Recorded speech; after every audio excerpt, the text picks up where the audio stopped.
Bonjour à tous, on se retrouve aujourd'hui pour une nouvelle vidéo et aujourd'hui on va analyser l'action Stellantis, donc le groupe automobile de Peugeot, Citroën, etc. Donc si ça vous intéresse, si vous aimez ce genre de vidéo, n'hésitez pas à mettre un like et à vous abonner. Et restez bien jusqu'à la fin, je vous donnerai mon point de vue sur Stellantis et que cette entreprise a obtenu dans Think Other Invest. On commence tout de suite pour l'analyse. Donc Stellantis, pour rappel, au final, c'est un groupe automobile qui regroupe principalement Peugeot, Citroën, Fiat, Chrysler, des marques automobiles comme ça. Et donc c'est une entreprise qui est éligible au PEA. Donc ça peut être intéressant si vous avez un PEA et que vous souhaitez investir dessus. Donc le secteur d'activité, c'est l'automobile. Et ce qu'on peut voir, c'est que on a donc une entreprise qui a un chiffre d'affaires qui est en augmentation sur les 5 dernières années, une croissance des résultats nets également qui est assez propre sur les 5 dernières années et un flux de trésorerie qui est également en croissance. Si on regarde sur 10 ans, on peut voir que c'est toujours en croissance, donc c'est plutôt intéressant à ce niveau-là. Ensuite, au niveau de la profitabilité, c'est là où ça pêche un peu, c'est qu'on est sur des choses qui sont en croissance, mais bon, on a le petit pic en 2020 avec le Covid qu'il faut faire un petit peu abstraction, mais on a une croissance un petit peu, ou au moins une stagnation de la marge, mais cette marge est quand même pas très importante, surtout au niveau de la marge nette et la marge d'exploitation, où on est sur quelque chose qui est assez bas. Et ça, moi, c'est déjà un premier critère qui me dérange, parce que si on n'a pas de marge, on peut avoir très vite du mal en fait, à avoir des bénéfices suivant ce qui peut se passer économiquement. Si on a une augmentation des prix des matériaux, etc., ça va tout de suite grignoter la marge. Alors si elle est très faible, ça va être compliqué directement. Donc ça, c'est assez important de le comprendre tout de suite. C'est quelque chose qui, dans l'analyse de Think Other Invest, dans l'analyse qu'on a avec les membres, c'est un premier point rouge sur cette action. Ensuite, on a donc tout ce qui va être dépenses en développement, et ce qui est important de voir, c'est la dépense en CAPEX. Donc la dépense en CAPEX, on vous l'a déjà expliqué, c'est tout ce qui va être, tout l'argent qui va être mis pour la recherche et développement par rapport aux bénéfices nets obtenus. Et on peut se rendre compte qu'en fait, cette dépense-là, elle est autour des 55%, qui est assez haut quand même pour une société, mais ce qui s'explique par rapport à tout ce qui va être normes au niveau de l'électricité, au niveau des véhicules électriques. Donc ça, c'est quelque chose où le secteur automobile est obligé de faire de l'investissement pour pouvoir proposer des véhicules électriques, 100% électriques, et des véhicules de qualité, parce que c'est quand même un marché qui est ultra concurrentiel, et donc il faut proposer le meilleur sur ce point-là. Ensuite, on peut voir que au niveau de la dette, c'est plutôt correct, qu'on n'a pas trop de sujets là-dessus. Là, maintenant, on peut voir que la société, donc Stellantis, ne fait pas de rachat d'actions, pas de buyback comme on peut l'entendre.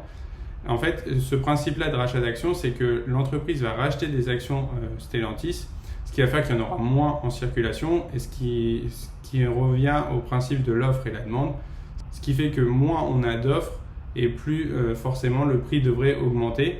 Alors que là, ce n'est pas le cas, l'entreprise ne le fait pas, donc elle ne soutient pas ses actionnaires de cette manière-là. Et en plus, on peut voir que sur les 5 dernières et même sur les 10 dernières années, elles ont augmenté le nombre d'actions en circulation. Donc en fait, elles font l'inverse. Donc c'est là où on peut voir que forcément, la croissance de Stellantis, même si les chiffres pourraient être bons, on va avoir plus d'actions, donc forcément une offre qui va être supérieure à la demande, et donc ce qui n'est pas bon pour le prix de l'action. Et en plus de ça, l'autre moyen pour une entreprise de soutenir ses actionnaires, c'est de donner un dividende, et on se rend compte que les dividendes sur Stellantis, en fait, n'ont que 3 ans d'ancienneté. On a une petite croissance au niveau des dividendes, mais par contre, l'ancienneté de ce dividende n'est vraiment pas intéressant du tout. On ne cherche pas à avoir un dividende qui est si récent. Donc là, pour le coup, c'est comme si C'était un tout petit bonus, mais pour le coup, c'est un point noir par rapport à nos critères de qualité dans Synchroseur. Donc voilà ce qu'il en est par rapport à l'action, à l'analyse de l'action. Maintenant, sur la courbe, on se rend compte que du coup, l'analyse se répercute sur le prix de l'action.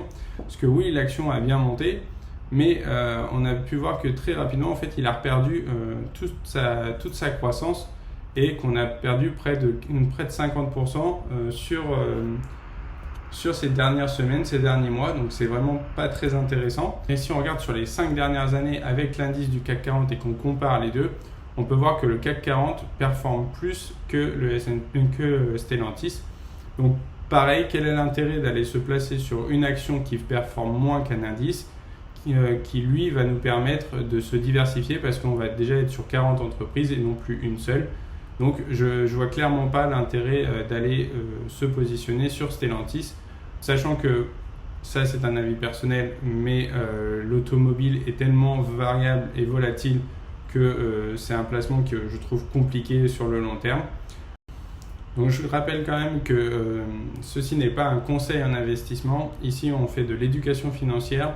Le but c'est que avec les informations que je vous donne et que vous puissiez développer votre éducation financière, vous puissiez également en fait aller chercher d'autres informations et prendre vos propres décisions sur votre choix d'investissement. Et si vous êtes intéressé pour aller plus loin, n'hésitez pas à aller checker le lien dans la description du Patreon où vous pourrez retrouver les offres pour devenir membre de Synchroseur Invest et pouvoir accéder au tableau de différentes analyses de toutes les actions que l'on fait et voir que pour Stellantis, on obtient une note de 12,42 qui est vraiment pas intéressante pour moi et donc ce qui fait que Stellantis n'est pas dans mon portefeuille à l'heure actuelle. Et donc si vous avez aimé ce genre de vidéo, si vous aimez les analyses, n'hésitez pas à me donner des entreprises en commentaire pour que je puisse vous les analyser. Et dites-moi si vous préférez ce genre de vidéo ou le genre de vidéo précédente sur les analyses qu'on faisait comme ça sous forme de diaporama. Dites-moi ce que vous préférez. Je vous remercie et je vous retrouve pour une prochaine vidéo.